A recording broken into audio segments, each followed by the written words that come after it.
Welcome to This Explainer. Today, we're going to absolutely dismantle everything you thought you knew about the Renaissance. We're embarking on a bit of a visual investigation, looking past all that polished marble and the perfect brush strokes to uncover a very different, much more anxious world. You know, when we hear the word Renaissance, most of us conjure up a very specific set of images. We picture beautiful art, the rebirth of classical learning, this era of profound enlightenment, and absolute masterpieces of serenity, like Da Vinci's Mona Lisa. We tend to think of it as this glowing golden age, right? A time where humanity finally stepped out of the dark ages and into the light of reason and perfect harmony. But what if I told you that the reality of the 16th century was actually a whole lot darker? Far from just being a serene awakening, it was an era completely fraught with deep anxiety, violent religious conflict, rapid globalization, and a terrifying, ever-present awareness of mortality. The geniuses of the time weren't just painting pretty pictures. They were actively trying to process a world that was expanding and tearing itself apart at the exact same time. Part 1. A Masterpiece's Hidden Secrets. To uncover this hidden, darker reality, we're going to do something really fun. We are going to treat one specific, incredibly famous masterpiece from the year 1533 almost like a historical crime scene. We're going to read the clues left behind by the artist. This is Hans Holbein's magnificent painting, The Ambassadors, which currently hangs in the National Gallery in London. On the left, we have the French ambassador to the court of King Henry VIII, Jean de Dintevel. And on the right stands his close friend, Bishop Georges de Selve. Now, at first glance, they look incredibly confident, wealthy, powerful.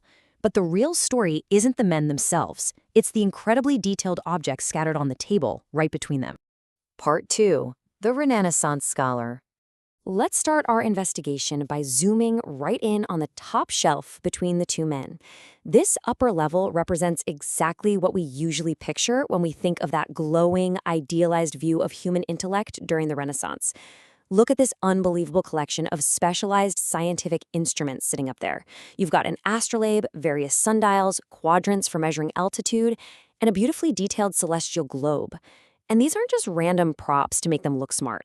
They represent humanity's newfound mastery over the heavens, over time, and over the natural world.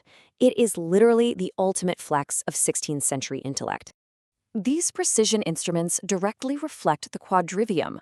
This was essentially the cornerstone of the humanist movement, forming the basis of a cutting-edge scientific education at the time. We're talking arithmetic, geometry, music, and astronomy. It was all about encouraging the study of classical texts and championing this profound, almost limitless belief in human capability. Up here on this shelf, humanity is on top of the universe. So, okay, we have this beautiful display of wealth, elevated education, and celestial harmony up top. But what happens when we lower our gaze just a little bit? What secrets are hiding in the shadows beneath all that soaring intellect? Part 3. The era's dark side. Hans Holbein meticulously hid a narrative of tension and sheer dread right in plain sight, and it all unfolds on the lower shelf. If we contrast this standard textbook view of the era, which, champions harmony, reason, and beauty, with the historical reality actually encoded in this painting, we see a totally different picture. We're looking at an interconnected world that is tearing itself apart through violent religious schism, ruthless political upheaval, and the grim consequences of early imperialism. Look really closely at the lower shelf here. Do you see the lute? Now look at the strings. One of them is deliberately snapped. A lute with a broken string is a classic artistic symbol of discord. It literally represents an absence of harmony. Holbein is telling us, right to our faces, that the beautiful music of the era is completely broken. And why is it broken? Well, right next to that snapped lute sits a printed hymn book belonging to the great reformer Martin Luther. And just to the very top left of the painting, barely peeking out from behind the green curtain, is a traditional Catholic crucifix. This is no accident, guys. It represents the violent Protestant Catholic schism tearing Europe apart. In fact, these two ambassadors were in London for one specific reason: to try and stop King Henry VIII from breaking away from the Catholic Church. The anxiety of that massive failure is painted right into the canvas. Moving into Part 4, Maps, Money, and Empires. Because religion wasn't the only thing causing massive anxiety at this time.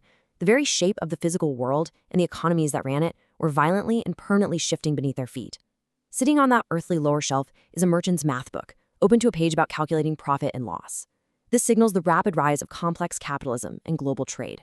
You also see the impact of the printing press. I mean, that Lutheran hymn book is printed, not hand-copied. The printing press was a revolution that spread knowledge, sure, but it also rapidly spread dissent, challenging authority and fueling deep social anxiety. But the crucial point on this lower shelf is the terrestrial globe. If you examine it closely, it displays a very specific demarcation line drawn in 1494. This was the line created by the Pope to quite literally divide the newly discovered world and all of its resources between the empires of Spain and Portugal. It's a map of early, aggressive imperialism, showing exactly how these nations simply carved up the globe for spices and wealth. And notice what this whole setup is resting on. While the two men stand on a floor modeled after Westminster Abbey, they are leaning on an exquisitely detailed Ottoman rug from the East. This is Holbein reminding us of the massive global trade networks, the colliding empires, and the grim reality of colonialism and slavery that actually funded so much of this supposed golden age of art. That vast wealth didn't just come from nowhere. Part 5. The Ultimate Equalizer. Now we've finally arrived at the absolute climax of our visual investigation. It's the most famous part of the painting, and it's hiding right at the feet of our two powerful, educated, wealthy ambassadors. If you look at the bottom center of the painting, there is this massive, bizarre diagonal smudge. It looks like a mistake. It seems completely out of place, almost like someone just dragged a giant eraser across the bottom of this otherwise hyper-realistic portrait.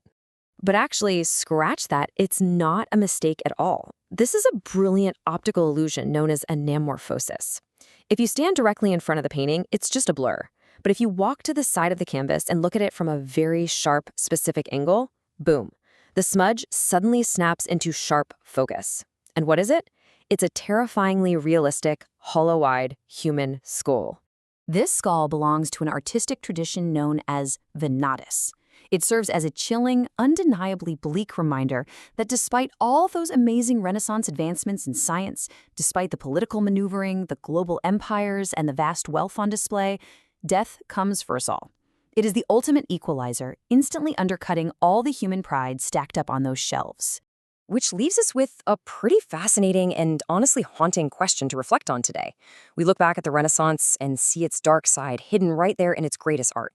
So, hundreds of years from now, when future generations look back at our time, how will they view the dark side of our modern progress? What hidden anxieties and warnings are we currently painting into the masterpieces of our own era? Thanks for joining me on this explainer. I hope it completely changes how you look at art history.